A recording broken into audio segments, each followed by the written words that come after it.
આજે આપણે એક એવી વાર્તામાં જઈશું જે શિયાળાની એક ઠંડી રાત અને 20 વર્ષ જૂના એક રહસ્યની આસપાસ વણાયેલી છે. બસ આ એક જ વાક્ય આખી વાર્તાનો માહોલ બાંધી દે છે. એકદમ ઘોર એકલતા અને ઊંડું રહસ્ય, બરાબર ને? આપણી વાર્તા માટે આનાથી સારો મંચ કયો હોઈ શકે? તો ચાલો શરૂઆત કરીએ આપણા મુખ્ય પાત્રથી. એક સાવ સામાન્ય માણસ, પણ એના જીવનમાં એક એવો વળાંક આવવાનો છે જે બધું જ બદલી નાખશે. આ છે રઘુ, એક સામાન્ય ઓટો રિક્ષાવાળો. બસ આ કડકડતી ઠંડીમાં પણ દિવસ-રાત મહેનત કરીને પોતાનું ગુજરાન ચલાવે છે. એનું જીવન કેવું છે? પત્ની, 2 નાના બાળકો, એક બીમાર માં અને બસ રોજની કમાણી માટેનો સંઘર્ષ. એની જૂની પીળી લીલી ઓટો, આ જ એની દુનિયા છે. એક એવી દુનિયા જેને વાસ્તવિકતા સાથે બાંધી રાખે છે. પણ બસ અત્યાર સુધી જ. કેમ કે એ રાત્રે એની આખી દુનિયા બદલાવાની હતી. ક્યારેક એવું થાય છે ખરું ને, ફક્ત એક જ ઘટના, એક જ રાત, અને આપણું આખું જીવન ઉથલપાથલ થઈ જાય. અને એ ઘટનાની શરૂઆત થાય છે એક સવારીથી. લાલ સાડીમાં, ગાઢ ધુમ્મસમાંથી જાણે પ્રગટ થાય છે અને જવા માટે એવી જગ્યાનું નામ લે છે જ્યાં હવે કોઈ નથી જતું. પુરાની બસ્તી. પણ એ મુસાફરે એ કોઈ મંઝિલ સુધી પહોંચતી જ નથી.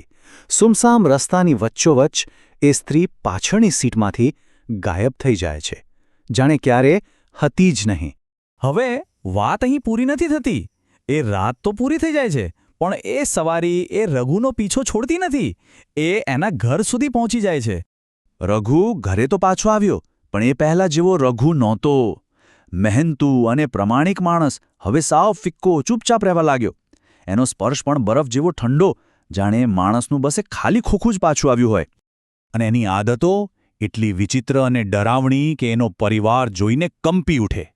સતત ઓટોની ભીની પાછલી સીટ સાફ કર્યા કરે, રાત્રે કોઈ અદૃશ્ય વ્યક્તિ સાથે ગણગણતો રહે અને ઘરમાં જાણે હાડકાં થીજવી દે એવી ઠંડીની ફરિયાદ કરે. એની માં જ્યારે પૂછે છે ત્યારે એ જે કહે છે એ સાંભળીને રૂંવાણા ઊભા થઈ જાય. એ કહે છે, એ પેલી સવારી હતી માં, જે ક્યારેય ઉતરી જ નહીં. મતલબ એ મુસાફર હજી પણ એની સાથે જ છે, એની ઓટોમાં, એના જીવનમાં, એક અદૃશ્ય પડછાયાની જેમ. હવે આ બધું જોઈને રઘુની પત્ની રમા સમજી જાય છે કે આમ ચાલશે નહીં. પોતાના પરિવારને બચાવવા માટે એણે પોતે જ કંઈક કરવું પડશે. અને અહીંથી શરૂ થાય છે સત્યની શોધ. રમા સીધી એ જ જગ્યાએ પહોંચે છે, પુરાની બસ્તી, એ જ ખંડેર જેવું ગામ જ્યાં હવે કોઈ નથી રહેતું. એ રહસ્યના મૂળ સુધી પહોંચવા માંગે છે જેણે એના પતિને આ હાલતમાં લાવી દીધો છે. અને ત્યાં એ ખંડેરોની વચ્ચે એને એક વૃદ્ધ સ્ત્રી મળે છે. અને એ સ્ત્રી એ 20 વર્ષ જૂનું એક એવું રહસ્ય ખોલે છે જે બધું બદલી નાખશે. વાત 20 વર્ષ જૂની છે. સુધા નામની એક છોકરીનો નદી પાસે ઓટો અકસ્માત થાય છે અને ડ્રાઈવર તેને મરતી છોડીને ભાગી જાય છે. અને એ ડ્રાઈવર કોણ હતો? રઘુ. એટલે સુધાનો આત્મા એ કોઈ અજાણ્યાનો પીછો નથી કરી રહ્યો, એ તો પોતાનો હિસાબ પૂરો કરવા પાછો આવ્યો છે. આ ભયાનક સત્ય જાણીને રમા ઘરે પાછી આવે છે. હવે એને ખબર છે કે લડાઈ કોઈ ભૂત સાથે નથી, લડાઈ તો પોતાના પતિના જ ભૂતકાળના ગુના સાથે છે. અને જ્યારે રમા રઘુને આ સત્ય કહે છે ત્યારે રઘુ તૂટી જાય છે અને કબૂલ કરે છે, મેં તેને મરતી જોઈ હતી રમા, હું ડરી ગયો, હું ભાગી ગયો. 20 વર્ષથી દબાવી રાખેલો એ અપરાધભાવ આખરે બહાર આવે છે. રમા એને સમજાવે છે કે હવે ભાગીને કોઈ ફાયદો નથી. એ કહે છે કે તેણે ત્યાં જ પાછા જવું પડશે જ્યાં સુધાનું મૃત્યુ થયું હતું, અને માફી માંગવી પડશે, કારણ કે આ ભૂત બહાર નહીં, રઘુની અંદર છે. અને હવે આવે છે વાર્તાનો અંતિમ અને સૌથી મહત્વનો ભાગ. રઘુ પોતાની ઓટો ઉપાડે છે, પણ સ્ટેશન જવા માટે નહીં. એ જાય છે એ જ નદી કિનારે અંતિમ હિસાબ માટે. ત્યાં જે સંવાદ થાય છે એ ખરેખર હચમચાવી દેનારો છે. રઘુ કહે છે, મને માફ કર સુધા, હું કાયર હતો. તો સુધાનો આત્મા જવાબ આપે છે, મને મૃત્યુનો ડર નહોતો રઘુ, મને તારા વિશ્વાસઘાતથી દુઃખ થયું હતું.